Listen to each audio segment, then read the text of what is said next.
Olha, minha rapaziada, eu não sei vocês, tá? Eu confesso pra vocês que eu não sei vocês.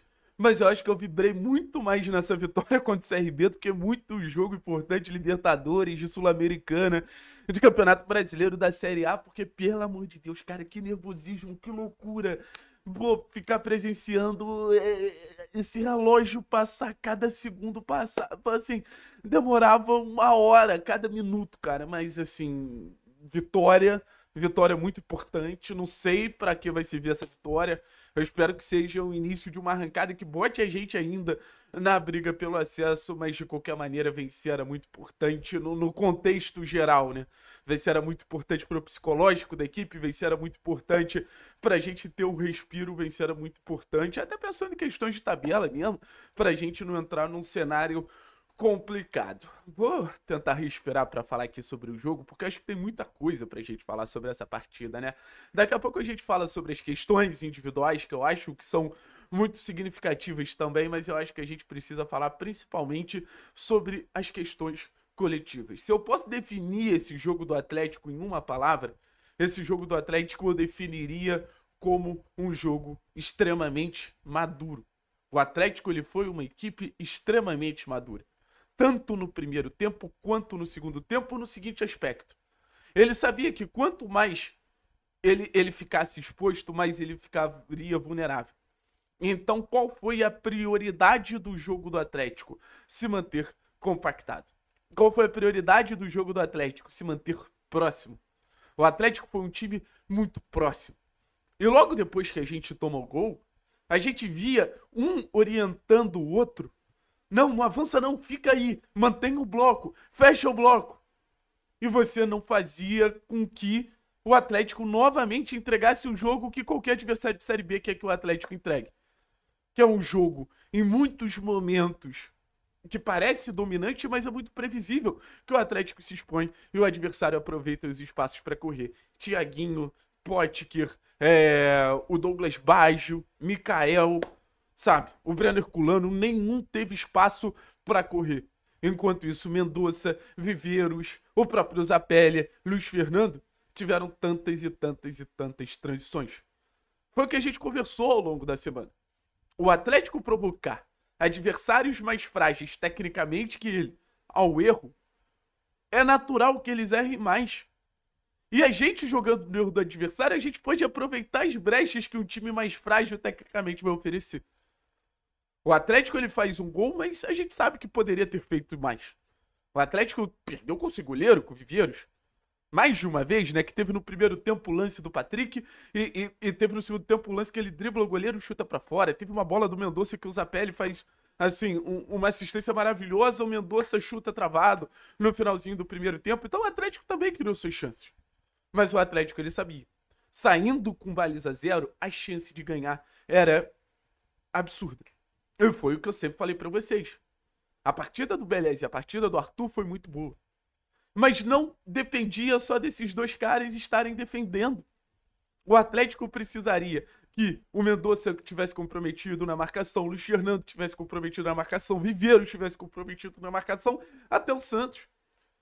E assim, a gente pode falar qualquer coisa da partida de Mendonça e Luiz Fernando, mas correram, se dedicaram, assim como o Patrick, seja como volante, seja jogando aberto. Os garotos que entraram numa maturidade. O Léo Derek ganhou todas. O Arthur Dias ganhou todas. O Riquelme ganhou todas. O Dudu muito dedicado. Quando precisou segurar a bola, muito importante. Então, assim, o Atlético ele finalmente fez um jogo de Série B. O Atlético finalmente entendeu o que a competição pediu a ele. Só que agora, assim, não basta só esse jogo. A gente precisa ter a maturidade que a gente apresentou nesse jogo contra o CRB em outras partidas. Mas a gente precisava desse primeiro passo para sair dessa lama, né? E hoje a gente deu o primeiro passo para sair dessa lama. Graças a Deus. Beleza? Quero falar um pouquinho sobre individualidades. A gente já falou mais sobre o lado coletivo, eu quero falar um pouquinho sobre individualidades. No gol, o Santos bem, quando precisou, foi muito bem. Aquela defesa no chute do Thiaguinho por baixo, que talvez tenha sido o único momento que o ponta do CRB foi lançado. O Santos muito bem, partidaça da defesa. O Arthur Dias parecia, assim, um zagueiraço. Entra naquilo que eu falo pra vocês, né? O Atlético não tem capacidade de encontrar um Arthur Dias no mercado. Então vale muito mais a pena dar a chance pra esse moleque do que ficar investindo em terãs da vida, sabe? É um jogo grande, um jogo maduro, um jogo sério, sabe? E assim, quem começa a construção do gol? Pois é. É importante a gente falar sobre isso. O lance do gol começa com o Arthur Dias. Jogou muita bola. Muita bola mesmo. E eu queria chamar a atenção pro comportamento dos laterais, porque os laterais eles ficaram mais fixos, né? O Atlético poucas vezes desmontou a linha de 4 que estava atrás. Então, assim, acho que isso foi um mérito tático do Odair que a gente pode elogiar. Aí no meio-campo, eu acho que o Patrick foi o melhor do meio-campo. Jogou muito, muito, muito competitivo, aparecendo em todo lugar. Como a gente estava jogando em espaços mais curtos, num bloco mais fechado, onde ele precisava correr menos, eu acho que ele perdurou mais fisicamente. Isso fez ele dominar ali perante ao Danielzinho, perante ao Gigi. Sabe? Filipinho, eu acho que cumpriu bem o papel dele, mas acho que o Patrick foi muito bem. E aí, os jogadores de frente, cara, eu acho que cada um teve sua importância, tá? O segundo tempo do Mendonça é muito bom. O segundo tempo do Mendonça de segurar a bola, de orientar a equipe, de ser um ponto de confiança do time do Atlético, muito, muito bom. O Luiz Fernando, acho que fez uma partida mais discreta. O Zapelli, uma peça muito importante para segurar a bola, para fazer com que o Atlético mantivesse a posse de bola e tivesse alguns respiros, criou algumas situações.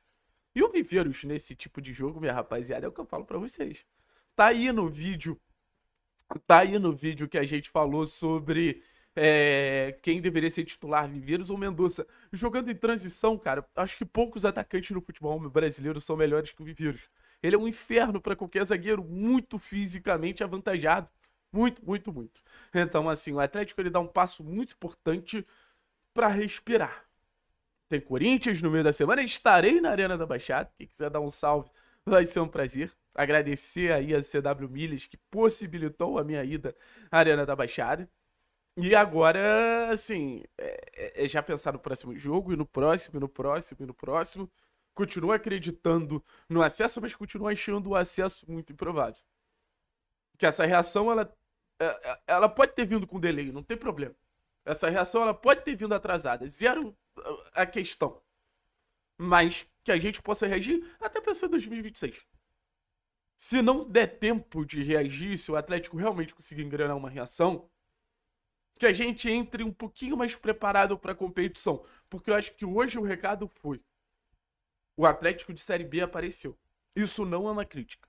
O Atlético na Série B, ele precisa ser o Atlético de Série B. Eu não quero ter a bola, eu não quero construir jogo, eu quero fazer jogos competitivos.